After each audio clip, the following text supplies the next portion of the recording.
करते हैं भारत इलेक्ट्रॉनिक्स से रिलेटेड कुछ इंपॉर्टेंट न्यूज़ एंड अपडेट्स के बारे में। दोस्तों, अगर हम भारत इलेक्ट्रॉनिक्स की बात करें तो इस कंपनी से रिलेटेड देखा जाए तो पिछले कुछ टाइम में एक न्यूज़ काफ़ी ज़्यादा इंपॉर्टेंट रही है, और वो न्यूज़ ये है कि अभी रिसेंट में जब कंपनी ने फोर का नंबर्स पब्लिश किए थे और उसके बाद 2025 के फाइनेंशियल ईयर के ऑर्डर बुक रिलीज़ किए थे, तो उसके बाद भारत इलेक्ट्रॉनिक्स में लगभग 6% तक की गिरावट हमें विटनेस करने को मिली थी। क्यों भाई? क्योंकि जो कंपनी ने इनफ्लो गाइडेंस दिया था अपने ऑर्डर्स का, उस गाइडेंस के हिसाब से हमें नंबर्स कंपनी के देखने को नहीं मिले थे। मतलब मान लो अगर कंपनी ने 10,000 करोड़ के आसपास के ऑर्डर इनफ्लो गाइडेंस दिया था, तो हो सकता है कि 10,000 करोड़ के आसपास के ऑर्डर्स कंपनी को मिले ही नहीं थे।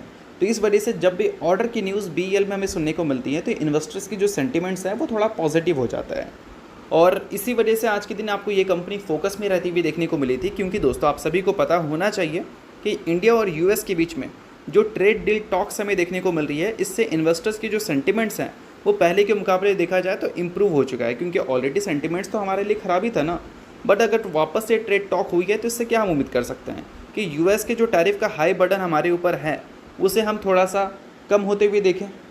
ऐसा तो नहीं हम उम्मीद कर सकते ना कि 50% की टैरिफ के बाद हमारे ऊपर 100% की टैरिफ लगेगी। हम उम्मीद कर सकते हैं कि 50 के बाद नंबर 25 तक आ सकता है।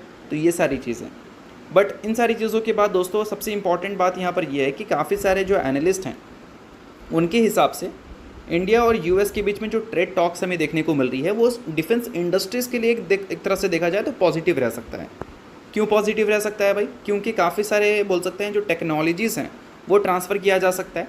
सप्लाई चेन जो है इंजन्स को लेकर, जैसे कि एचएल की न्यूज़ आपने सुनी रखा होगा, वो हमें पहले के मुकाबले और इम्प्रूव होती हुई नज़र आ सकती है, और जो भी इश्यूज़ हैं उसे भी कम किया जा सकता है। और जो क्रिटिकल इक्विपमेंट के इंपोर्ट्स हैं जैसे कि जेट इंजन्स, उसको भी बोल सकते हैं पहले के मुकाबले स्टेबल किया जा सकता है।